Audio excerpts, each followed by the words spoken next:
नमस्कार, आप देख रहे हैं द पब्लिक वर्ड। मैं सुभाष चौधरी हूं। आज राज्यसभा में रेल मंत्रालय की वर्किंग यानी उसके लिए बजट पर हो रही चर्चा का जवाब देते हुए केंद्रीय रेल मंत्री अश्विनी वैष्णव ने विपक्ष पर जमकर हमला बोला। उन्होंने विपक्ष के नेता मल्लिकार्जुन खड़गे की ओर से उठाए गए सवालों का विस्तार से जवाब दिया और उनकी पूर्ववर्ती सरकार यानी यूपीए के कार्यकाल में बरती गई खामियों को भी उजागर करने की कोशिश की। कई बार दोनों के बीच में नोक-झोंक भी हुए और फिर विपक्षी सांसदों के सवालों का जवाब भी रेल मंत्री ने अपने तथ्यों और आंकड़ों के आधार पर देने की कोशिश की। उन्होंने सवाल खड़ा किया कि पिछली सरकारों के दौरान रेलवे को पूरी तरह इग्नोर किया गया, उपेक्षित किया गया, क्योंकि इसके लिए इसे विकसित करने की दृष्टि से, इसे आधुनिक बनाने की दृष्टि से जिस प्रकार जिस हद तक कैपिटल यानी पूंजी की आवश्यकता थी, इन्वेस्टमेंट की आवश्यकता थी, उस दिशा में कांग्रेस के शासनकाल में काम नहीं किया गया। उन्होंने कहा कि तत्कालीन रेल मंत्री यानी मल्लिकार्जुन खड़गे ने विजन डॉक्यूमेंट तो सामने रखा लेकिन उस पर काम नहीं हुआ। लेकिन पूर्व की सरकार और वर्तमान नरेंद्र मोदी सरकार में यही अंतर है कि पहले केवल विजन लोगों के सामने रखा जाता था, लोगों को भ्रमित किया जाता था, लेकिन अब की सरकार में काम होता है, काम करके दिखाया जाता है। उन्होंने कई आंकड़े ऐसे प्रस्तुत किए जिससे कि विपक्ष को निरुत्तर कर दिया।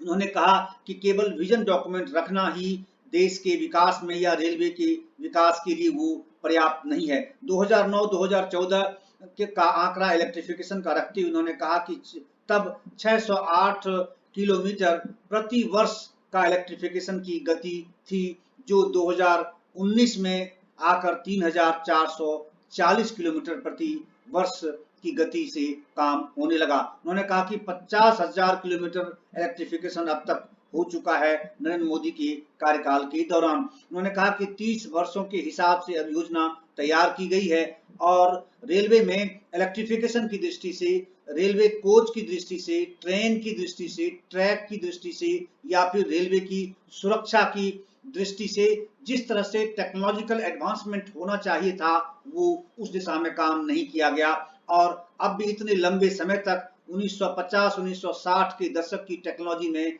रेलवे को चलाया जाता रहा, जिससे कि ये हालत बनी है। उन्होंने कहा कि अब वर्तमान सरकार इस दिशा में तेज गति से सोच रही है और हमारे भारत के इंजीनियर ही, भारतीय कंपनियां ही इसमें बहुत अच्छा काम कर रही हैं और न्यू टेक्नोलॉजी की दृष्टि से एलएचबी कोच भी बना रही हैं।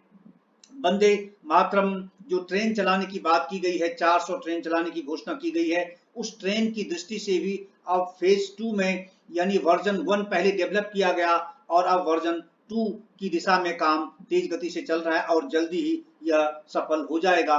और सुरक्षा की दृष्टि से उन्होंने कवच जो एक इक्विपमेंट, एक सॉफ्टवेयर तैयार किया है, इंडिजिनस सॉफ्टवेयर है।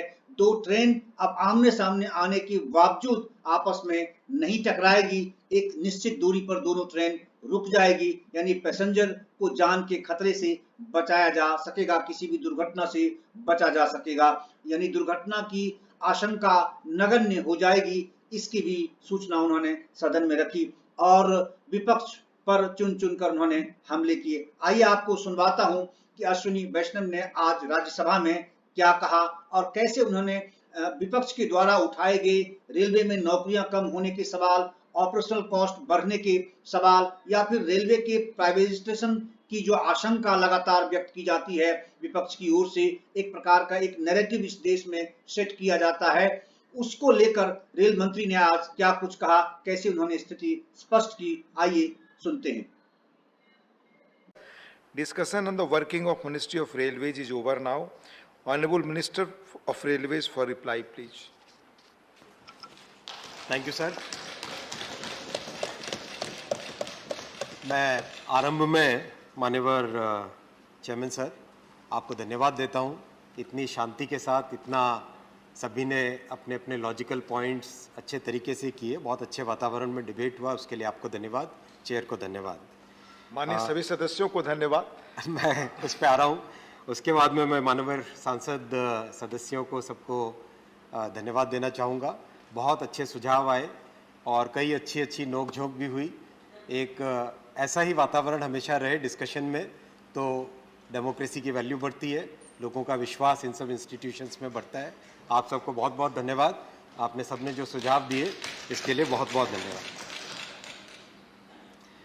चेयरमैन सर, मैं सबसे पहले माननीय प्रधानमंत्री जी को धन्यवाद देना चाहूँगा। मैं एक बहुत ही साधारण कार्यकर्ता हूँ, पार्टी का एक श्रृंखलित एक डिसिप्लिन्ड सिपाही हूँ।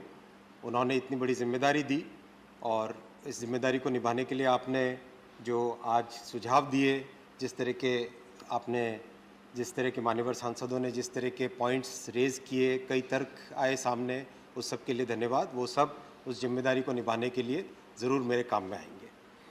माननीय प्रधानमंत्री जी ने जब ये जिम्मेदारी दी तो उन्होंने अपना विज़न शेयर किया। आप सब जानते ही हैं, प्रधानमंत्री जी रेल से बचपन से जुड़े हैं। वो एक अभाव वाली ज़िंदगी से निकल चुके हैं, देख चुके हैं कि इस तरह की ज़िंदगी क्या होती है, रेल की प्लेटफॉर्म की ज़िंदगी क्या होती है, पटरियाँ क्या होती है, ट्रेन आती है, किस तरह से माहौल क्या होता है, स्टेशन क्या होता है, सब अच्छे से समझते हैं। उन्होंने अपना पूरा विज़न समझाया और उस विज़न की मल्टी डायमेंशनल एस्पेक्ट्स अगर आप जानेंगे तो आप भी जानेंगे कि वाकई रेलवे का भविष्य किस दिशा में जाना है, वो एक बहुत ही अच्छा भविष्य है। प्रधानमंत्री जी ने सबसे बड़ा महत्वपूर्ण जो हमें विज़न दिया वो था कि हमें एक आम नागरिक की, क्योंकि हमारी पार्टी भारतीय जनता की पार्टी है, एक आम नागरिक की ज़िंदगी में क्या परिवर्तन ला सकते हैं रेलवे के जरिए से, वो सबसे पहले सोचो।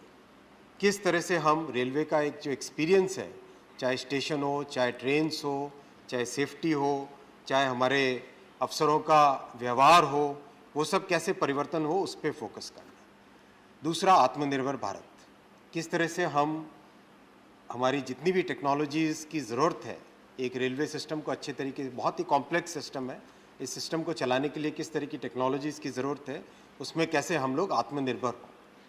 और तीसरा, बहुत बड़ा संकल्प लिया कि राष्ट्र निर्माण के इस यज्ञ में, ये जो अमृत काल है, इस अमृत काल में railway should become the engine of transformation for the entire economy. इस तरह से इस विजन को दिया और हम लोग मेहनत कर रहे हैं, अपनी तरफ से पूरा प्रयत्न कर रहे हैं। यथासंभव क्या करना चाहिए, किस तरह से क्या प्रयास करना है, उस सब में पूरी तरह से मेहनत कर रहे हैं। अध्यक्ष जी, सभापति जी, मान्यवर LOP साहब ने स्वयं रेल मंत्री थे, मैं बहुत उनका सम्मान करता हूं और इनके समय में कई ऐसी बातें हुई, कई ऐसे डिसीजंस हुए जो कि अगर शायद जल्दी होते तो उसका भी फ़ायदा होता। लेकिन एक परिस्थितियां ऐसी थी, इन्होंने कहा कि 2014 से ही शायद आपकी ज़िंदगी शुरू होती है। मुझे बड़ा आश्चर्य हुआ कि आप ये कह रहे हैं, क्योंकि आपने इस मंत्रालय को संभाला है और आपने तो स्वयं एक बहुत लंबा पॉलिटिकल करियर आपका रहा है। आपने ये भी कहा कि कुछ नहीं हुआ है, केवल प्रचार ही हुआ है। ये भी कहा कि कभी मुर्गी की बातें हुई, कभी मसाले की बातें हुई। मुझे पता नहीं मुर्गी मसाले में क्या इंटरेस्ट है, लेकिन मैं रिकॉर्ड स्ट्रेट करना चाहूँगा सर, और रिकॉर्ड पे चीज़ें रहनी चाहिए, क्योंकि यहाँ का जो वक्तव्य रहता है, यहाँ पे जो भी बात होती है, वो आगे आने वाली जनरेशन्स उनको स्टडी करती है, देखती है क्या बातें हुई। अध्यक्ष जी, मैं केवल कुछ आंकड़े आपके पास रखूँगा। मान्यवर हमारे सांसद श्री डेरेक ओब्रायन साहब ने भी कहा कि हमारे पास विजन था, हमने विजन दिया, विजन डॉक्यूमेंट बनाया, बहुत अच्छा डॉक्यूमेंट था, मैं मानता हूँ बहुत अच्छा डॉक्यूमेंट था, बस full stop, vision full stop. उसके आगे क्या एक्शन? कुछ, केवल एक्शन, केवल विजन की बात, केवल बात करना, केवल सामने एक ड्रामेटिक तरीके से रख देना, लेकिन एक्शन कुछ नहीं। मैं अध्यक्ष जी, मैं सभापति जी आपके सामने रखना चाहूँगा जो एक्चुअल फैक्ट्स हैं। हम सब जानते हैं रेलवे में सबसे बड़ी प्रॉब्लम थी कैपिटल इन्वेस्टमेंट की। सबसे बड़ी जो समस्या थी पिछले 60-70 वर्षों से, जिस तरह से रेलवे को कैपिटल चाहिए था, उतना कैपिटल रेलवे में कभी लगाया नहीं गया। कई कारण हो सकते हैं। सबसे बड़े कारण का सबसे पहले कैसे प्रधानमंत्री जी ने समाधान किया, उस पर भी मैं आऊँगा। कैपिटल इन्वेस्टमेंट अध्यक्ष जी 9 से 14 के बीच में मात्र 45,980 करोड़ होता था। रेलवे जैसी संस्थान में जिस साइज का हमारा नेटवर्क है, जिस साइज जितने हमारे यहाँ पैसेंजर्स जाते हैं, जो हमारे देश की रिक्वायरमेंट है, उसके हिसाब से वो कुछ भी नहीं था। प्रधानमंत्री जी ने आते ही सबसे पहले इसको डबल किया। 9 से 14 में जो 45,000 था करीब करीब, 14 से 19 में उसको डबल करके 99,511 किया। वहीं पे रुके नहीं, उसको आगे बढ़ाते रहे। इस साल 2,45,800 करोड़ का कैपिटल इन्वेस्टमेंट बजट में एलोकेशन किया। उनका आशीर्वाद हमें मिल गया। अब हमारी क्षमता कितनी है काम करने की, वो हम पे निर्भर करेगा। इसके लिए हमें सबको मेहनत करनी पड़ेगी और साथ ही साथ राज्यों को भी। This is the council of states. मेरा निवेदन है सभी माननीय सांसद महोदय से, सभी राज्यों को भी इसमें सहयोग करना पड़ेगा। सबका साथ, सबका विकास, सबका विश्वास और उसके साथ सबका प्रयास भी लगेगा। आप सब साथ दें, सहयोग दें। आप 2 कदम चलें, हम 5 कदम चलने के लिए तैयार हैं। ऐसी कोई डिस्क्रिमिनेशन की बात नहीं है कहीं पे। कोई there is absolutely no question of discriminating against any region or any state. Work together, let's make sure that the vision for the country which Honorable Prime Minister has given, we complete, we realize that and we act on it. चाहे बहुत सारे विषय जो मेरे कई सांसद साथियों ने भी इधर से उधर से सब तरफ से कहे, चाहे कोई भी आप पैरामीटर ले लीजिए, उस पे जो काम हुआ है, केवल विजन नहीं, काम हुआ है, उस काम को अगर आप देखेंगे तो आपके सामने डेटा है, आपके सामने फैक्ट्स है। न्यू ट्रैक्स जिसमें कि new line, gauge conversion, doubling और ट्रिपलिंग और मल्टी ट्रैकिंग है, उसमें देखें 9 से 14 में अगर देखते हैं हम 2009 से 2014 में मात्र 1520 किलोमीटर पर ईयर, डबल होके ऑलमोस्ट 2531 किलोमीटर पर ईयर। और इस साल का टारगेट इससे भी ज़्यादा लिया हुआ है। करेंगे कोशिश कि 3000 से ज़्यादा इस वर्ष हम बढ़ाएं। इलेक्ट्रिफिकेशन बहुत बड़ा एक स्ट्रैटेजिक डिसीजन था, क्योंकि 2014 में जब कार्यभार संभाला इस सरकार ने, तब प्रधानमंत्री जी ने सारा रिव्यू किया। बाकी देश में जिस तरह से एक पॉलिसी पैरालिसिस वाली सिचुएशन थी, वो रेलवे में भी थी। किस दिशा में जाना है, इलेक्ट्रिफिकेशन की दिशा में जाना है, डीजल की दिशा में जाना है, मल्टी गेज है, उसको सारे के सारे एक मिशन मोड में यूनिगेज कर देना है, किस तरह से आगे जाना है, उसके बारे में कोई भी क्लियर चाहे आपने विजन डॉक्यूमेंट बनाया, लेकिन कोई ऐसी क्लैरिटी नहीं थी। केवल मैं कई पुराने भाषण भी सुना ऑनरेबल रेलवे मिनिस्टर्स के, ये ट्रेन चलानी है, वहाँ पे ये प्लेटफॉर्म का ये करना है, इसके अलावा कोई क्लैरिटी कहीं पे नहीं थी। लेकिन प्रधानमंत्री जी ने आने के तुरंत बाद में ये बड़ा फैसला लिया, हमें डीजल से हटना है, हमें इलेक्ट्रिसिटी पे जाना है, और उसका रिजल्ट आज हमारे सामने है। 2009 से 2014 के बीच में जहां मात्र 608 किलोमीटर पर ईयर कमीशन होता था इलेक्ट्रिफिकेशन, वो 2014 से 19 के बीच में 3,440 किलोमीटर पर ईयर। ऑलरेडी हम लोग करीब 50,000 किलोमीटर के आसपास पहुंच चुके हैं इलेक्ट्रिफिकेशन में, और इसको कंप्लीट करना है। आज हम लोग और एक इवैल्यूएशन कर रहे हैं कि आगामी 30 वर्षों के हिसाब से, 40 वर्षों के हिसाब से अगर सोचें तो क्या हमको 2x25 kV पे जाना चाहिए। अभी हम 25 kV की इलेक्ट्रिसिटी का जो नेटवर्क है 1960s में अप्रूव हुआ था, 1960s में एक टेक्नोलॉजी का अप्रूवल हुआ था। क्या उससे नेक्स्ट जनरेशन की टेक्नोलॉजी में जाना चाहिए, उस पर भी बहुत जल्दी डिसीजन लेके 2x25 के हिसाब से आगे बढ़ेंगे। ये भी एक इतना महत्वपूर्ण फैसला है, क्योंकि आगामी वर्षों में जब रेलवे को ज़रूरत पड़ेगी ज़्यादा पावर की, ज़्यादा ट्रैक्शन पावर की, तब ये फैसला नहीं लिया जा सकता। आज से 10 साल आगे सोच के आज ही फैसला लेना पड़ेगा। इसी सोच के साथ आगे बढ़ें। सभापति जी, नॉर्थ ईस्ट के बारे में कई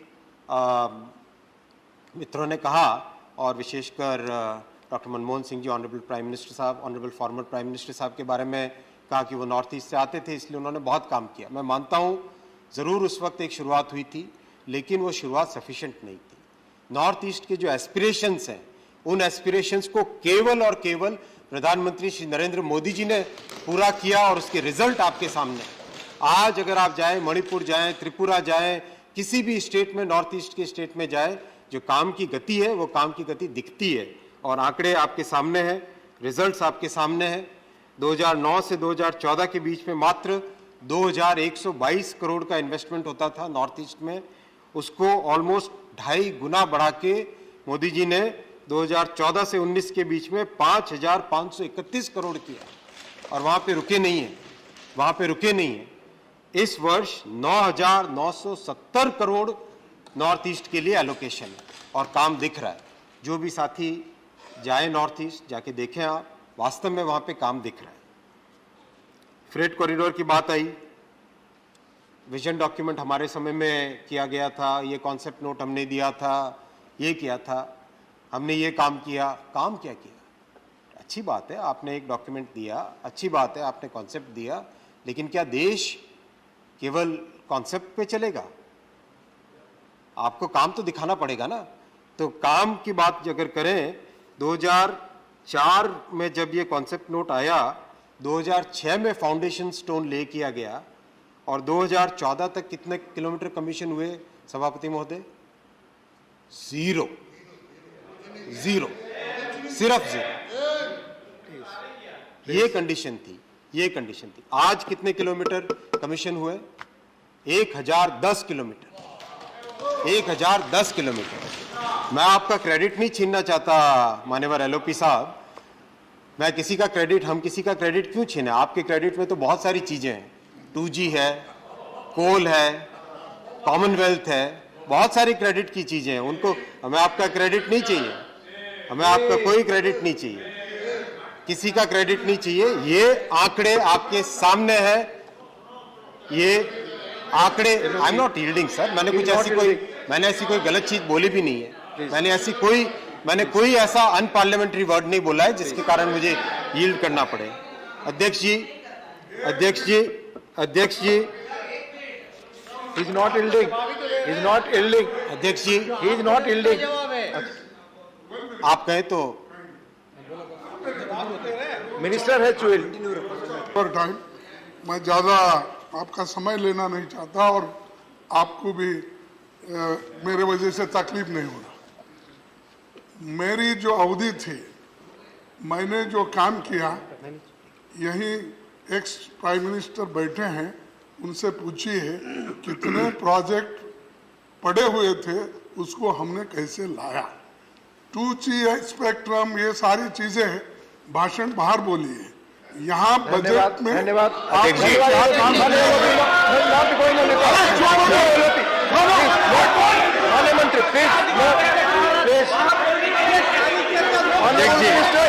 माननीय मंत्री जी, आप बोले, आपकी बात रिकॉर्ड पे जाएगी।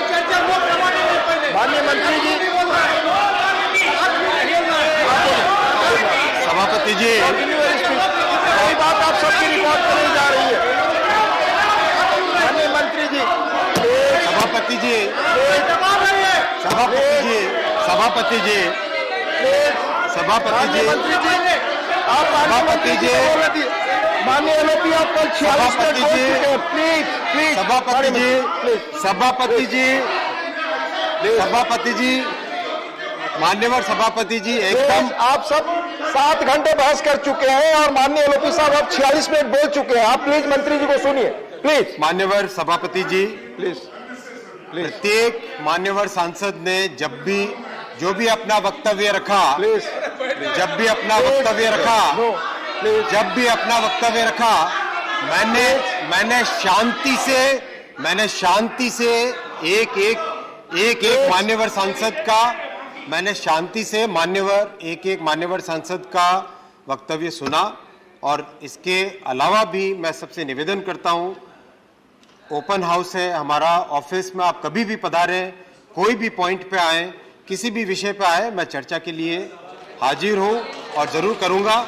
और आपने जो स्पेसिफिक पॉइंट बोले, इसीलिए मुझे स्पेसिफिक जवाब देना पड़ा, वरना मैं इस बात को नहीं करता, बिल्कुल नहीं। प्लीज चेयर पर बैठ कर ना बोले, रिकॉर्ड पर नहीं जाकर, प्लीज। No, please. प्लीज आपस में बात ना करें आप, प्लीज। माननीय मंत्री जी, प्लीज प्लीज आपस में बैठकर बात ना करें, प्लीज प्लीज प्लीज। मान्यवर सभापति महोदय, प्लीज मान्यवर सभापति महोदय, प्लीज। रेलवे एक यूनिक ऑर्गेनाइजेशन है। आपकी बात के अलावा कोई चीज रिकॉर्ड पे नहीं जा रही है। मान्यवर प्लीज। सभापति महोदय, रेलवे एक यूनिक ऑर्गेनाइजेशन है, इसका एक बहुत इंपॉर्टेंट सोशल ऑब्लिगेशन है। प्लीज। इसका एक बहुत इंपॉर्टेंट सोशल ऑब्लिगेशन है। साथ ही साथ रेलवे से ये भी अपेक्षा की जाती है कि ये कॉमर्शियली भी वायबल हो।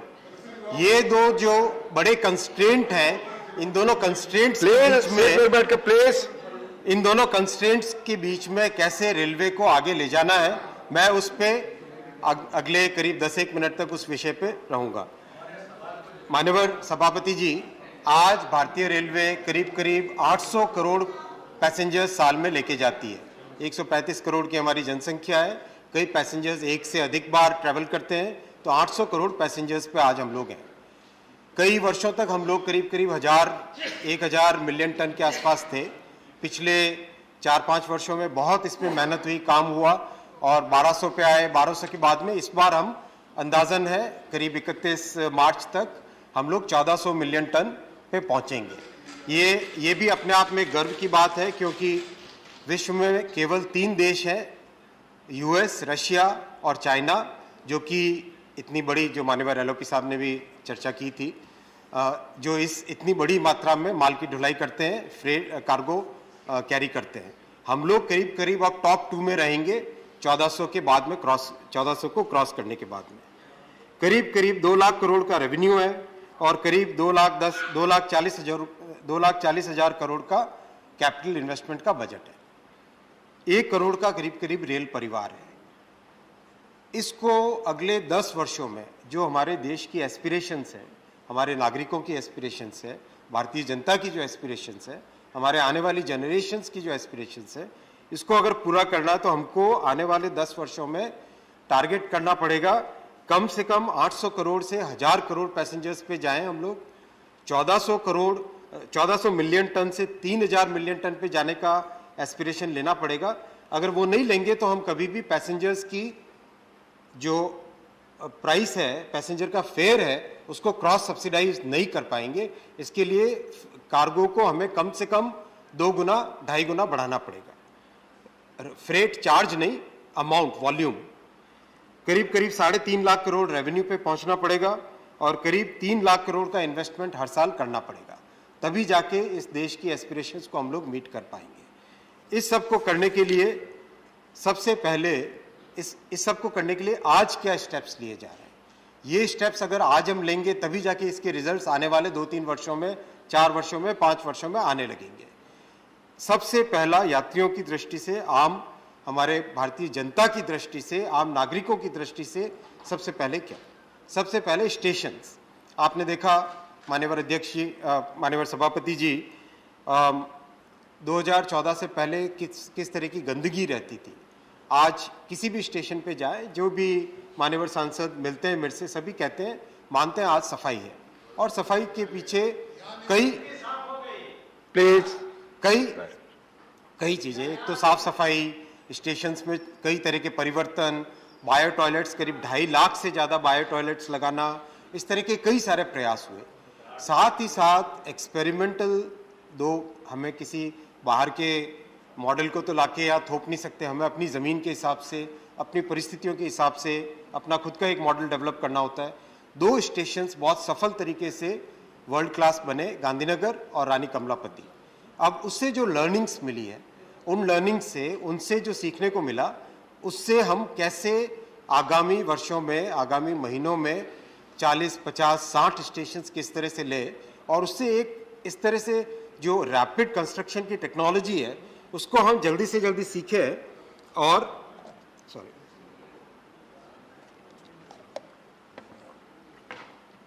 स्टेशन अपने शहर का एक केंद्र बने। स्टेशन केवल पैसेंजर्स के लिए ना हो, बल्कि साथ ही साथ शहर के अंदर जितने लोग हैं उनके लिए भी हो, एक आने जाने की जगह हो, अच्छे रेस्टोरेंट्स हों उसमें, इस तरह की व्यवस्था बने कि उस शहर की जो खास चीज़ें हैं उन चीज़ों को भी उस स्टेशन पे उपयोग करने को मिले और आने जाने वाले पैसेंजर्स उसका उपयोग कर सके। इस सब धारणा को लेके एक वन स्टेशन वन प्रोडक्ट का इस बार बजट में अनाउंसमेंट किया गया है। उस पर ऑलरेडी काम चालू हो गया है। करीब हर एक जोनल रेलवे में एक स्टेशन को भी पायलट के तौर पे लिया जा रहा है और बहुत अच्छे सुझाव आए हैं देश भर से। हमारी जो यूनिक डाइवर्सिटी है, जिस डाइवर्सिटी को हम सब सेलिब्रेट करते हैं, और इस तरह का हाउस जो देश के विभिन्न कल्चर्स को रिप्रेजेंट करता है, ऐसे इस डाइवर्सिटी को सेलिब्रेट करने का एक तरीका है, इस डाइवर्सिटी को प्रोपेगेट करने का एक तरीका है। जैसे मधुबनी पेंटिंग्स हुई, फिर एतिको पक्का टॉयज़ हुए विशाखापट्टनम के, हैंडलूम साड़ीज़ हावड़ा में, असमीज़ गमछा, आपके Tirupati Kalamkari sari, silver and stone jewellery of Jaleshwar Orissa के नॉर्दर्न पार्ट में, राजकोट का टेराकोटा, कई तरह की, कोटा में कोटा की डोरिया टेक्सटाइल, बिलासपुर का डोकरा बेल मेटल, इस तरह से कई सारे, जयपुर का सांगनेरी प्रिंट, कई तरह के जो लोकल प्रोडक्ट्स हैं उनको स्टेशन पे लाके आने जाने वाले यात्री भी उसकी उपयोग करें और साथ ही साथ उस स्टेशन के माध्यम से अपने शहर की एक डाइवर्सिटी को दिखाने का भी मौका मिले। तो ये पैसेंजर्स की दृष्टि से स्टेशन के बाद में आता है इम्पोर्टेंट विषय आता है, वो है ट्रेन्स का। 1950 की टेक्नोलॉजी थी, 1950-1960 की टेक्नोलॉजी थी ICF की। उसके बाद में 1970-1975 की टेक्नोलॉजी आई LHB की। बाद में कोई चेंज नहीं आया, कोई विशेष परिवर्तन नहीं आया, कोई टेक्नोलॉजिकल प्लेटफॉर्म चेंज नहीं किया गया। 2017 में प्रधानमंत्री जी ने संकल्प लिया, हमें हमारे देश में हमारे ही इंजीनियर्स द्वारा डेवलप करनी है एक ऐसी वर्ल्ड क्लास ट्रेन जो दुनिया में टक्कर दे, दुनिया उसका लोहा माने। सभापति जी, गर्व की बात है, हमारे इंजीनियर्स ने डेवलप किया। 2017 में ये संकल्प लिया गया। 2019 में 2 वर्षों के अंदर जनरली मुझे थोड़ा बहुत इंजीनियरिंग का ज्ञान है, भूल चुका हूँ पढ़ाई अपनी, लेकिन थोड़ा बहुत समझ है। इस तरह की टेक्नोलॉजी को डेवलप करने में जनरली 4 से 5 या 4 से 7 वर्ष लगते हैं, लेकिन मेहनत की दिन रात। 2019 में पहली 2 वंदे भारत निकली। अभी तक करीब 10 लाख किलोमीटर से ज़्यादा चल चुकी है दोनों रेक्स। बहुत सारे उसमें मॉडिफिकेशंस आए, क्योंकि जब भी नई टेक्नोलॉजी आती है, नई टेक्नोलॉजी को प्रूव करने में टाइम लगता है। उसको प्रूव करने के बाद में इस बार लाल किले से माननीय प्रधानमंत्री जी ने 75 ट्रेन 2013 तक मैन्युफैक्चर करने का संकल्प दिया, और ये पिछली ट्रेन से बेटर वर्जन होगी। वो वर्जन 1 था, ये वर्जन 2। और उसके बाद में जब सक्सेस दिखी नए ट्रेन्स की डिज़ाइन में, जिस तरह से प्रोग्रेस अभी चल रही है डिज़ाइन और मैन्युफैक्चरिंग में, उसके बाद में इस बजट में 400 वंदे भारत का अनाउंसमेंट हुआ है। और पूरी, हमें कई मान्यवर सांसदों ने, शायद ऑनरेबल LOP साहब ने कहा कि केवल 2 ट्रेन चलाई अब तक। 2 नई ट्रेन की बात है, 2 नई ट्रेन। ये आप पिछले 40 वर्षों में भी तो बना सकते थे, क्या आपने बनाई? अध्यक्ष जी, कोई भी नई टेक्नोलॉजी पीछे बैठकर बात ना करें आपस में प्लीज। कोई भी नई टेक्नोलॉजी आती है, उसमें समय लगता है और उसको प्रूव करना पड़ता है। चाहे आप उदाहरण लें जापान की बुलेट ट्रेन का, 1992 में E2 सीरीज आई, 1997 में E3 सीरीज आई। यानी कोई भी एक सीरीज अगर बनती है, वो प्रूव होती है, चलती है, उसका एक्सपीरियंस कैसा होता है, देखने के बाद में फिर उसका नया वर्जन आता है। इसी तरह से इंजीनियरिंग की डेवलपमेंट तो ऐसे ही होती है। 2011 में जाके E5 आई। तो इस तरह से कोई अगर प्रश्न लगाए कि केवल 2 ही आपने चलाई, तो उनको ये भी तो देखना चाहिए अपने पास्ट में, अपने ही इतिहास में, कि इससे पहले क्या किया। क्या हम 1970s में ही हमें इलेक्ट्रिकल मल्टीपल यूनिट्स में नहीं जाना चाहिए था? जब सारी दुनिया 1990s में EMU की तरफ शिफ्ट हो चुकी थी, तो हम क्यों नहीं शिफ्ट हुए? हम क्यों लोकोमोटिव के हिसाब से ही चलाते रहे ट्रेन्स को? तो ये जो प्रश्न है, ये प्रश्न आज मान्यवर एलओपी साहब पूछते हैं, लेकिन अपने पीछे भी इतिहास में भी देखना चाहिए। अध्यक्ष जी, बुलेट ट्रेन पे बहुत सारे प्रश्न आए, कई तरह की बातें हुई और कई तरह के प्रश्न चिन्ह भी लगे कि क्या ज़रूरत है बुलेट ट्रेन की, क्यों हमें। अध्यक्ष जी, सभापति जी, मैं छोटा सा इस सदन के सामने प्रश्न रखना चाहूँगा कि हमारे नेक्स्ट जनरेशन की एस्पिरेशंस क्या है? क्या हमारी एस्पिरेशंस में आधुनिक होना नहीं है? क्या हमारी एस्पिरेशंस में हमें टेक्नोलॉजिकल प्रोग्रेस करना नहीं है? क्या हमारी एस्पिरेशंस में एक affordable journey, affordable good quality journey नहीं है? है ही। आप किसी भी नौजवानों से पूछिए, आप किसी से भी पूछिए, हर कोई चाहता है कि ट्रेन में ट्रैवल करे, लेकिन ट्रेन्स एक जमाने की गति से, एक जमाने के तरीके से चलती आ रही थी, इसलिए बहुत बड़ी जनसंख्या जो चाहते हुए भी ट्रेन में आज नहीं जाती है, जो चाहते हैं कि ट्रेन में जाए लेकिन नहीं जा पाते। ट्रांसपोर्ट इकोनॉमिक्स को अगर देखें तो 1000 किलोमीटर से ज़्यादा के लिए air is the most suitable, लेकिन भारत जैसे देश में जहाँ 135 करोड़ जनसंख्या है, जहाँ 800 करोड़ ट्रिप्स आज भी है, जो कि 1000 करोड़ की तरफ बढ़ने वाली है, उसमें हमें लेटेस्ट टेक्नोलॉजी की चीज़ों को अडॉप्ट करना ही होगा। दुनिया भर में 25 देशों ने ऑलरेडी हाई स्पीड को, bullet is a colloquial name, उसका भी एक इतिहास है। सेकेंड वर्ल्ड वॉर से पहले जो जापान ने ट्रेन बनाने की कोशिश की थी 160 kmph की, जो कि आज हमारी वंदे है उसके हिसाब से, तो तब उसका नाम उन्होंने बुलेट ट्रेन दिया था। कुछ उसका एग्जैक्ट नाम भी है शायद दांगान रेशा डायरेक्ट भाई को पता होगा पक्का, दांगान रेशा 1939 में। तो वही नाम फिर बाद में वर्ल्ड वॉर हुआ, तो वर्ल्ड वॉर के कारण में उसका बुलेट ट्रेन का प्रोजेक्ट प्रैक्टिकली शेल्व हो गया, आगे प्रोग्रेस नहीं हुई। फिर 1960s में, लेट 1950s में, 1964 में जाके शिंकानसेन के नाम से आई। शिंकानसेन का अगर लिटरल ट्रांसलेशन देखोगे तो that is new trunk line, लेकिन जो बुलेट ट्रेन पहले का नाम चल रहा था वही कोलोकियली उसी नाम से लोग जानने लगे। वो जो ट्रेन्स आज जापान में E5 सीरीज चल रही है, उसी ट्रेन्स को भारत में ला रहे हैं। और साथ ही साथ सभापति जी, entire civil work, track work, सारा का सारा भारत के इंजीनियर्स कर रहे हैं, भारत की कंपनियां कर रही है। ये टेक्नोलॉजी को एब्जॉर्ब करने का एक तरीका है। बातें आई, हर 100 मीटर के बाद में जियो टेक्निकल इन्वेस्टिगेशन किया गया है एंटायर सॉइल का, एंटायर स्ट्रेच का। कहीं पे कोई कॉम्प्रोमाइज नहीं किया गया, कोई शॉर्टकट नहीं लिया गया। एशिया की सबसे बड़ी जियो टेक्निकल लेबोरेटरी स्थापित हुई है सूरत में। इस प्रोजेक्ट के लिए एशिया की सबसे बड़ी जियो टेक्निकल लेबोरेटरी स्थापित हुई है सूरत में। आज और जो प्रोग्रेस हो रही है, उस प्रोग्रेस के चलते आज करीब 8 kilometre per month pillars cast हो रहे हैं। 29 किलोमीटर के पिलर्स कास्ट हो चुके हैं। क्लोज टू 80 किलोमीटर के इसमें फाउंडेशन कास्ट हो चुका है। अब आगे जब, और इंजीनियर्स की टीम बहुत इसको अच्छे से सोच समझ के कर रही है कि आगे मानसून जब आएगा तो मानसून में फाउंडेशन का काम करना मुश्किल होता है। इसके लिए अभी पहले पिलर्स ज़्यादा कास्ट करो, जब मानसून का पीरियड आएगा तो गर्डर और वायडक्ट ऊपर वाला कंप्लीट करेंगे। तो बहुत अच्छी प्रोग्रेस चल रही है, हमें गर्व करना चाहिए। ऐसे प्रोजेक्ट्स के कारण देश की दिशा बदलती है।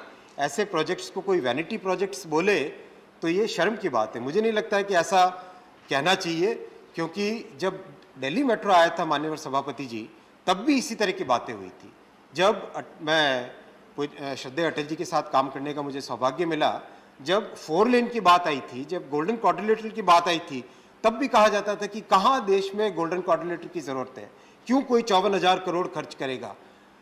ऐसी बातें देखिए, करना आसान होता है, क्वेश्चन करना आसान होता है, लेकिन हिम्मत के साथ किसी प्रोजेक्ट को लेके कंसेप्चुअलाइज करके उसको एग्जीक्यूट करना, वो एक बड़ी बात होती है। वो है हमारी सरकार की। आपकी सरकार केवल विजन रखती थी, हमारी सरकार एग्जीक्यूट करती है, काम करती है, और हर एक पॉइंट पे एक बारीकी से देख के उसको आगे लेके जाती है। अध्यक्ष जी, मैं भारत की संस्कृति के बारे में एक विषय रखूंगा। प्रधानमंत्री जी ने कहा कि देखो दुनिया में किस तरह से छोटी चीज होती है, उसका लोग अपने देश में बहुत एक अच्छे तरीके से उसका वर्णन करते हैं, बहुत अच्छे तरीके से अपने कल्चर को दिखाते हैं। जबकि भारत की संस्कृति इतनी गौरवमयी है, इतनी गरिमामयी है, इतनी डाइवर्स है, उसको दिखाने का माध्यम रेलवे एक बहुत अच्छा हो सकता है। इसीलिए भारत गौरव के नाम से एक नई श्रृंखला चालू की है। इस नई श्रृंखला का पहला 2 एग्जाम्पल बहुत अच्छे हुए हैं। बीच में कोरोना आया इसलिए रुक गए, लेकिन उसके बाद में अब रामायण हुई, काशी विश्वनाथ हुई, इसके बाद में और भी बहुत सारे जो सर्किट्स हैं उस पर काम चलेगा और आप सब के सब जुड़े, हर एक राज्य जुड़े इसमें अभी तो कुछ दिनों पहले कर्नाटक सरकार के एक माननीय मंत्री जी आए थे, वो बहुत अच्छा कॉन्सेप्ट लेके आए थे। तो इस तरह के आप कोई भी अपने अपने राज्यों से, अपने अपने क्षेत्र से अपने कॉन्सेप्ट्स लेके आए हैं। ये तो भारत एक है, भारत हमारा है। भारत किसका है भाई? हमारा ही तो है। हमारे इसकी संस्कृति को अगर संजोना है तो हमें ही संजोना है। कोई बाहर से आके तो कोई देखने वाला नहीं है, बाहर से आके तो कोई संजोने वाला नहीं है, हमें ही संजोना पड़ेगा, हमें ही इसको गौरवमयी करना पड़ेगा। अध्यक्ष जी, मैं छोटे किसानों की और छोटे उद्यमों के लिए एक विषय रखूंगा। जो मोर देन अ ट्रक लोड या मोर फुल रेक का जो है, उसके लिए रेलवे में बहुत अच्छे प्रोडक्ट्स हैं, बहुत अच्छी फैसिलिटीज़ हैं, कई वर्षों से डेवलप होती आई है। मैं नहीं कहता कि 14 के बाद में ही चालू हुई तो, लेकिन छोटे किसानों के लिए और छोटे उद्यमों के लिए जो पहला एक्सपेरिमेंट हुआ किसान रेल का, उस एक्सपेरिमेंट से लर्निंग्स लेने के बाद में अब एक बहुत ही अच्छा एक एक्सपेरिमेंट चल रहा है। किस तरह से एक नया प्रोडक्ट बनाया जाए, किस तरह से एक क्यूबॉइड की भी संरचना की गई, एक जो एयरलाइंस में यूज़ होते हैं उन कंटेनर्स की भी एक्सपेरिमेंट चल रहा है। इसके अलावा एक और स्पेशल कंटेनर, छोटा कंटेनर बना के, जैसे कि जो हमारे एमएसएमई सेक्टर है, माइक्रो सेक्टर है और जो छोटे किसान हैं, वो देश के किसी भी कोने से दूसरे कोने में सामान को पहुंचा सके एक सुलभ दर पे और एक सेफ वे में, उसके ऊपर भी एक बहुत अच्छा एक्सपेरिमेंट चल रहा है। बहुत जल्दी उसके अच्छे रिजल्ट आने चाहिए। अध्यक्ष जी, ये आज लोकसभा में गिलेटिन भी है तो इसी कारण मैं एकदम संक्षिप्त रहूंगा। कुछ विशेष कुछ पॉइंट्स और रेज किए गए थे डिबेट के दौरान। मैं सारे पॉइंट्स को अगर कवर न कर सकूं तो मेरा निवेदन रहेगा कि आप कभी भी मिलें और ज़रूर मैं आपको डिटेल में समझाऊंगा। सबसे पहला ऑपरेटिंग रेशियो का। ऑपरेटिंग रेशियो ज़रूर पहले की अपेक्षा जो उसमें परिवर्तन आया उसका सबसे बड़ा कारण है पे कमीशन की सैलरीज का। वो बढ़ा, उसके कारण ऑपरेटिंग रेशियो पे उसका इम्पैक्ट हुआ, लेकिन बहुत जल्दी वो सुधर भी जाएगा। जैसे ही हमारा कार्गो का वॉल्यूम बढ़ता है वैसे वैसे ये सुधर भी जाएगा। दूसरा विषय है प्राइवेटाइजेशन का। मेरे पूर्ववर्ती ऑनरेबल श्री पीयूष जी गोयल जी ने बहुत क्लियरली सदन में कहा, इस हाउस में भी कहा, उस हाउस में भी कहा कि कोई रेलवे के प्राइवेटाइजेशन की बात नहीं है। ये बहुत ही कॉम्प्लेक्स ऑर्गेनाइजेशन है, इसका सोशल ऑब्लिगेशन है और वही बात मैं एकदम क्लियरली दोहरा रहा हूँ, कोई इसमें रेलवे के प्राइवेटाइजेशन की बात नहीं है। तीसरा विषय आया स्टॉपेजेस का। स्टॉपेजेस का रैशनलाइजेशन इस भावना के साथ किया गया था कि रेलवे को, ट्रेन्स को अगर टाइम पे चलाना है तो जैसे यथासंभव उसको एक ऑप्टिमल वे में चलाना चाहिए। कई आईआईटी बॉम्बे ने इसकी पूरी एक्सरसाइज की थी 2 साल पहले। आईआईटी बॉम्बे ने बहुत ही साइंटिफिक तरीके से, उनका ऑपरेशंस रिसर्च डिपार्टमेंट है, उन्होंने साइंटिफिक तरीके से किया था कि किसी जगह पे अगर मल्टीपल ट्रेन्स की सर्विसेज मिल रही है या फिर पैसेंजर्स बहुत कम है, उसको रैशनलाइज किया। मुझे पता है मेरे सामने आप सब ने कई मान्यवर सदस्यों ने ये विषय रखा है कि इसके कारण दिक्कत आई है, उसको हम रिकंसिडर कर रहे हैं और बहुत सारी जगह उसका एक सोल्यूशन भी निकला है। उस हाउस में सुभाष जी बहड़िया जी ने बहुत अच्छा एक सुझाव भी दिया था, उस सुझाव पे भी हम ऑलरेडी उस पर रेलवे के अधिकारी लोग उस पर काम करने चालू हो गए, तो उसका सॉल्यूशन भी निकल जाना चाहिए। कई मान्यवर सदस्यों ने कहा कि कोचेस की कंडीशन बहुत ख़राब है। ज़रूर पहले वाले आईसीएफ के कोचेस की दिक्कत थी, लेकिन जिस गति से अभी नए एलएचबी कोचेस बन रहे हैं, इस साल का टारगेट करीब 5000 से अधिक कोचेस बनाने का टारगेट है। तो ऑन एन एवरेज हर महीने 5 से 6 ट्रेन्स को रिप्लेस कर दिया जाएगा। ऑलरेडी रिप्लेस हो ही रही है, आप सबने देखा ही है, और बहुत तेज़ी से इसमें रिप्लेसमेंट होता रहेगा।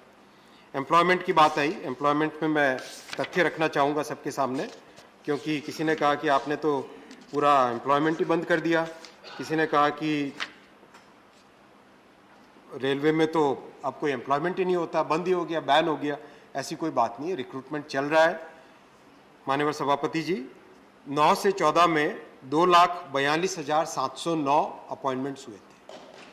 उसके बाद में 14 से अब तक ऑलरेडी 3,44,646 अपॉइंटमेंट्स हो चुके हैं। साथ ही साथ अभी चल रहा है 1,40,713 पोजीशंस पे रिक्रूटमेंट चल रहा है। ज़रूर दिक्कत हुई थी, एक मिसअंडरस्टैंडिंग हुई थी कैंडिडेट्स के बीच में और हमारे अधिकारियों के बीच में, लेकिन हमने अत्यंत संवेदना के साथ उस मैटर को डील किया और जल्दी से उसको सॉल्व भी किया, संवाद भी किया और उस प्रॉब्लम को आगे बढ़ने नहीं दिया। डिस्क्रिमिनेशन की बात आई, सारे के सारे राज्यों का किस राज्य को अलॉटमेंट है, उसके आंकड़े रखे जा सकते हैं। समय की मर्यादा है, तो मैं सभी एक एक स्टेट का नहीं रखूंगा आंकड़ा, लेकिन किसी भी स्टेट के साथ कोई डिस्क्रिमिनेशन की बात नहीं है। माननीय सभापति महोदय, बहुत क्लियरली मैं रिक्वेस्ट करूंगा सबसे, आप लैंड एलोकेशन में, लैंड एक्विजिशन में हमारी मदद कीजिए। आप 2 कदम चलेंगे, हम 5 कदम आपके साथ चलने के लिए तैयार हैं। Please, no, please. Patience Please. रखो। No, please. नई जोन्स की question. बात आई, Please. नई जोन्स की बात आई, Please. Please. नई जोन्स और नई डिविजन्स की बात आई। मैं आपको साइंटिफिकली और बहुत ही ट्रांसपेरेंटली सबके सामने रखना चाहूँगा, कहीं पर भी रीजनल बेसिस पे जोन बनाने की हमें बात नहीं करनी चाहिए। अगर हम रेलवे के हितैषी हैं, अगर हम देश के हितैषी हैं, तो हमें रेलवे को ऑपरेशनल बेसिस पे ही चलते रहना देना चाहिए। उसमें कभी भी रीजनलिज्म लाने की हमें ज़रूरत नहीं है। जो पार्लियामेंट में कमिटमेंट किया गया है साउथ कोस्ट का, वो भी ऑनरेबल आचार्य साहब ने कहा था कि क्या वो रीजनल बेसिस पे, वो भी रीजनल बेसिस पे नहीं होगा। उसमें भी जो कमिटमेंट किया गया, उस कमिटमेंट को पूरा किया जाएगा और उस पर काम तेज़ी से अभी पिछले 6 महीने में अच्छी प्रोग्रेस भी हुई है साउथ कोस्ट में, साउथ कोस्ट रेलवे में। बात आई सोशल रिस्पॉन्सिबिलिटी पे, क्वेश्चन किया गया था। रेलवे ने कई वर्षों तक अपने फेयर्स बहुत ही वाजिब रखे हैं। आज पैसेंजर्स को यात्री सेवाओं में 1 रुपये 16 पैसा, ऐसा कैलकुलेशन ऑफिसर्स ने किया है, 1 रुपये 16 पैसे कॉस्ट आती है, लेकिन हम चार्ज करते हैं केवल 48 पैसे। करीब 62,000 करोड़ का social obligation subsidy passenger fares पे दी जाती है और ये हमारी संवेदनशील सरकार है, हम उसके ऊपर निर्भर है, उस पर कायम है, उसमें कोई प्रश्न नहीं है। सेपरेट बजट की बात आई, सेपरेट बजट की बात इसलिए ज़रूरी थी, जो मैंने शुरू में कहा कि रेलवे की सबसे बड़ी समस्या थी इसमें इन्वेस्टमेंट की कमी। कैपिटल इन्वेस्टमेंट के बिना रेलवे का डेवलपमेंट हो नहीं सकता था। तो पुरानी जो व्यवस्था थी, उस व्यवस्था में जनरल बजट से जितना भी आता था उसके अगेंस्ट कुछ तो डिविडेंड देना पड़ता था रेलवे को और कुछ उसके ऊपर कैपिटल चार्ज पे इंटरेस्ट भी लगता था। तो वो एक ऐसी व्यवस्था थी जिस व्यवस्था के कारण रेलवे में कभी भी इनफ कैपिटल आ ही नहीं पाया। तो रेलवे में कैपिटल सफिशिएंट आए, इसके लिए प्रधानमंत्री जी ने निर्णय लिया था और ये दुनिया भर की यही व्यवस्था है। ऐसा नहीं है कि कोई अनूठी व्यवस्था है, दुनिया भर में इसी तरह का है कि जो देश का बजट होता है उसी बजट से कैपिटल इन्वेस्टमेंट का प्रावधान किया जाता है। इसी के कारण इस रेल बजट को जनरल बजट में मर्ज करने के कारण ही आपने देखा कि आज हम 2.5 लाख करोड़ की कैपिटल इन्वेस्टमेंट की एलोकेशन कर पाए, जो कि पुरानी व्यवस्था में संभव ही नहीं था। ये बहुत ज़रूरी स्टेप था, इसमें कहीं किसी को ये डाउट करने की ज़रूरत नहीं कि उससे हमारी रेलवे की इम्पोर्टेंस कम होगी। रेलवे की इम्पोर्टेंस कम नहीं हुई, बल्कि इसके रेलवे की व्यवस्था में और ज़्यादा इसमें फैसिलिटी बड़ी सुधार ही आया है इससे। सिल्वर लाइन की बात आई, सिल्वर लाइन की बात आई। सिल्वर लाइन प्रोजेक्ट अध्यक्ष जी केरला का एक बहुत ही कॉम्प्लेक्स प्रोजेक्ट है और मैं बहुत ही जिम्मेदारी के साथ यहाँ पे कहना चाहता हूँ कि किसी भी 63,000 करोड़ के प्रोजेक्ट, 63,000 करोड़ का स्टेट गवर्नमेंट का एस्टिमेट है, लेकिन हमें लगता है कि 1 लाख करोड़ से ऊपर जाएगा। वो 200 किलोमीटर पर आवर की स्पीड के हिसाब से बनाया गया है और इंटर ऑपरेबल नहीं है, यानी उन ट्रैक्स पे दूसरी ट्रेन्स नहीं चल सकती। उसको स्टैंडर्ड गेज के हिसाब से बनाया जा रहा है, तो स्टैंडर्ड गेज पे ब्रॉड गेज की गाड़ी नहीं चल सकती। और भी कई सारे टेक्निकल प्रॉब्लम्स हैं, तो उन सब प्रॉब्लम्स को, उन सब, और इकोलॉजिकल इश्यूज भी हैं, एनवायरमेंटल इश्यूज भी हैं, पब्लिक का भी एक बहुत सीरियस एजिटेशन है। मेरा निवेदन है, मेरे केरल से आए हुए, चाहे इधर के हो या इधर के हो, सभी भाइयों से मेरा एक ही निवेदन है कि सभी मान्यवर सांसदों से ये एक ही निवेदन है कि इसको संवेदना के साथ सिस्टमेटिकली एक बहुत ही सही तरीके से सोच समझ के आगे ले जाना चाहिए। इसमें कोई जल्दबाजी न करें, पर जो भी फैसला होगा वो फेयर डिसीजन होगा, ऐसा मेरा आप सबसे निवेदन है कि इसमें कहीं पर आप मन में कोई डाउट न लाए। एक फैसला फेयर होगा, अच्छा फैसला होगा जो केरल के हित में होगा।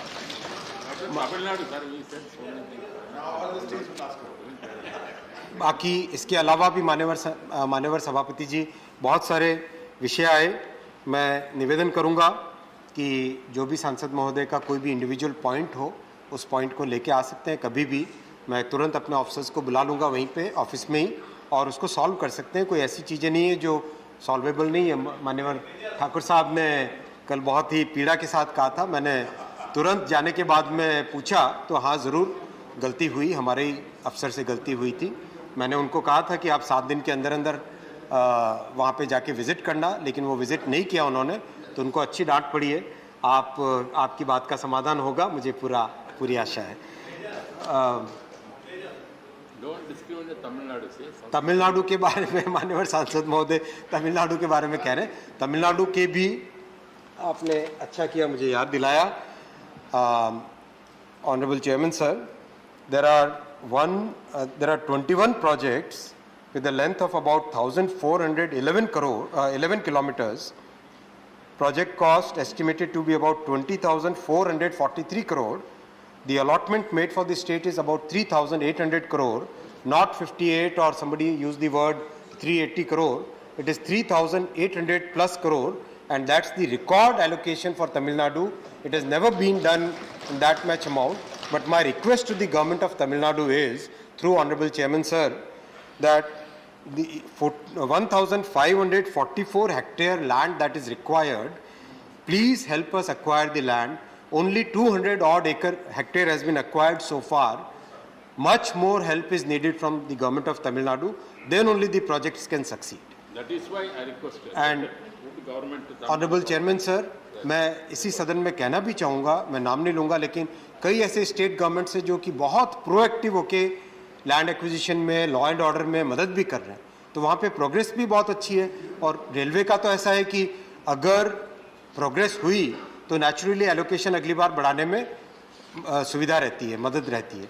तो इसी तरह की, इसी विजन के साथ, इन्हीं पॉइंट्स के साथ हम लोग आगे बढ़ रहे हैं। बहुत सारे विषय रहेंगे।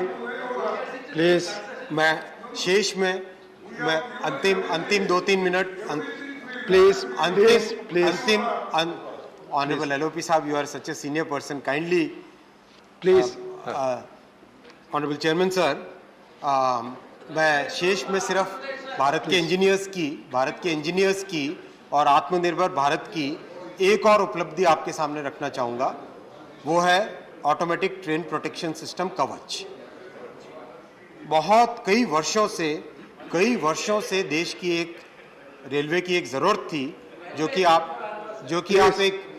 आप एक विजन डॉक्यूमेंट में रखते थे, लेकिन प्रधानमंत्री श्री नरेंद्र मोदी जी ने अपने ही इंजीनियर्स को इंस्पायर करके एक ऐसा सिस्टम डेवलप किया जो आज वर्ल्ड में उसकी चर्चा हो रही है। जैसे वंदे भारत की चर्चा हो रही है, वैसे ही कवच की चर्चा हो रही है। और हमें अपने इंजीनियर्स को क्वेश्चन करने के बजाय हमें उनके ऊपर गर्व करना चाहिए, हमारे टैलेंट पे गर्व करना चाहिए। उसी गर्व के लिए, और हमारी सरकार इस विश्वास रखती है अपने इंजीनियर्स की टैलेंट पे। इसीलिए मैं स्वयं ट्रेन में चढ़ा कि देखें, जो ट्रेन में चढ़ने से पहले हमारे जनरल मैनेजर साहब बोल रहे थे, साहब आप मत चढ़ो, कोई बात नहीं, ट्रेन को चलने दो। लेकिन सच में इतना अच्छा सिस्टम डेवलप हुआ है। इस सदन में उन इंजीनियर्स की हौसला बढ़ाई के लिए मैं निवेदन करूंगा, आप सभी उनका हौसला बढ़ाएं। तो इस तरह से इस मल्टी डायमेंशनल विजन के साथ माननीय सभापति महोदय रेलवे आगे बढ़ रही है। डायरेक्ट ब्रायन साहब माननीय सांसद जी कह रहे थे पीएमओ का डिस्कशन है। हाँ, हमें गर्व है, हमें प्रधानमंत्री जी गाइड करते हैं, एडवाइस करते हैं आगे की सोचने की। आपकी तरह नहीं जहां पे कोई एक एक्स्ट्रा कॉन्स्टिट्यूशनल अथॉरिटी से डिसीजन लेने जाना पड़ता था। प्रधानमंत्री जी कॉन्स्टिट्यूशनल अथॉरिटी है, कॉन्स्टिट्यूशनल अथॉरिटी है, उनका हक है, संविधान में है। उसके हिसाब से हम उसके हिसाब से अगर उनकी गाइडेंस लेते हैं तो इसमें आपको कोई कटाक्ष करने की जरूरत नहीं है। धन्यवाद। धन्यवाद। Now please.